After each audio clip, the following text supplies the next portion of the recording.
इमामुल अंबिया या दुआ घुरिया तुझे मुझे पीर अली मुर्तजा जेला दुनिया तो के गलत गाइड कंदी आ त ये अली सिंह जो जिक्र तज़कुर न कंदा ये तो के गलत भलाइना असा जे जमीयत उलमा इस्लाम जे स्टेज ता तो के आल बैतन जो तारीफ बुधण में इंदी मर्तबो ए मान बुधण में इंदो असा आल बैतन जी तारीफ बिन गालन सा कंदाऊं हिकु रब जो कुरान पढ़ी नबी जे आल बैतन जी तारीफ कंदाऊं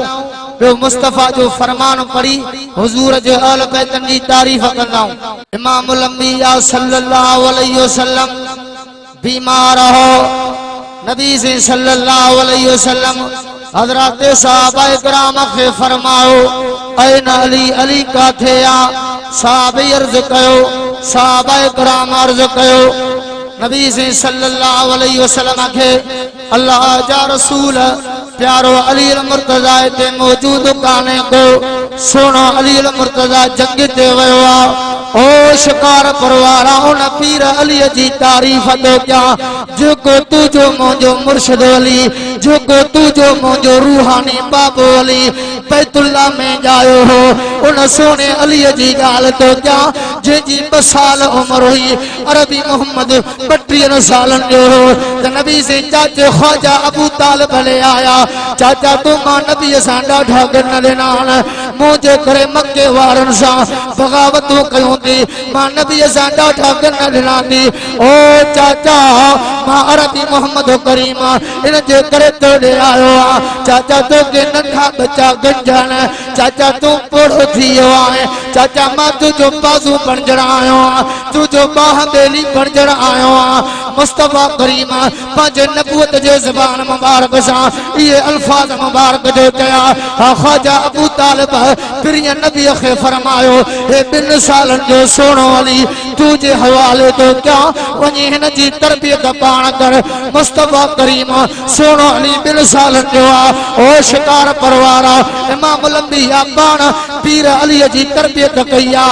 पालना कया सोने अली जी मां सदके वना हुजूर जे तरबियत दा 8-9 सालन जे उम्र में तू जो मुझो मुर्शिद अली आयो फिर नबी ते कलमो पढ़ी हुजूर जो उन पीर अली जी तारीफ तो कया जो को अम्मा जे पेट में हो तुझे मुझे पीर अली जी अमर जो नालो फातिमा हो जड़ी नबी से पांगे चाचे जे घर चाचे अबू तालिब जे घर इंदा ओ शिकार पर में जलसे में अचण वारा हाँ सोने अली मुर्तजा जी अम्मा रहमतुल्लाह अलमीन नबी के दिसी करे हुजूर के दिसी करे तुझे मुझे पीर अली जी अमर उथी थी रहंदी हुजूर जंजात इखलाक आला अथो जे सुभान अल्लाह हुजूर जात इखलाक निराला इखलाक जी तारीफ कुरान में आ इमामुल अंबिया जी नबी से फरमायो मां पंजी चाची खे चमा मां इमामुल अंबिया जदी दीनो तू उठी थींदी आ मुजी चाची तू उठी थींदी आ हुजूर जन के की फरमाए तुझे मुझे पीर अली जी अमर सोना जो को मुझे पेट में बचो तो इमामुल अंबिया जे इस्तकबाल में मां के उठण के मजबूर कंदो डाढा तो सुभान अल्लाह उन सोने अली मुर्तजा जी तारीफ तो क्या जे ला नबी से खोड़ तो उन्होंने जे पीर अली जे ला नबी से फरमायो तहमक तहमी लमक लमी अली तुझी रत ऐ मां इमामुल अंबिया जी रत हिका उन सोने अली जी गाल तो क्या जे के मुस्तफा फरमायो वो अक़ज़ाहुम फल मदीनत आलिया मदीने जो चीफ जस्टिस प्यारा अली तो आए मदीने जो वडो काजी तो आए उन सोने अली जी तारीफ तो क्या जिनके नबी से दिसी करे हजरत सहाबा इकराम जी मजलिस में बैठा प्यारे अली जो गुजर थो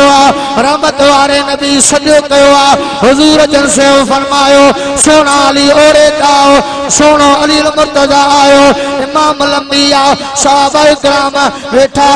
नबी से फरमायो अज सोना अली मुझी दिल दी चवे तमा तो के नए लक़ब सां अज दिल थी चवे कंडो बस आखिरी लफ्ज थी दिल थी चवे नए लक़ब सां तो के सडियो सोने अली मुर्तजा के हुजूर जल फरमाए साहबी कन्नु ॾेई वेठा त जो नबूवत जे ज़बान मो नवा जुमला ॿुधदा से नवा लफ्ज़ ॿुधदा से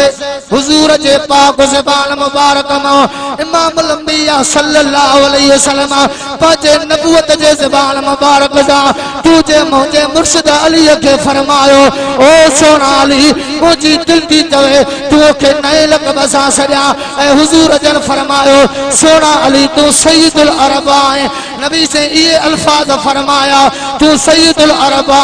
यानी अरबन जो सरदार सुभान अल्लाह धरिया ॾाढे जो सुभान अल्लाह हुजूर फरमाओ सय्यदुल अरब अरबन जो सरदार असा सोने अली जा गुलाम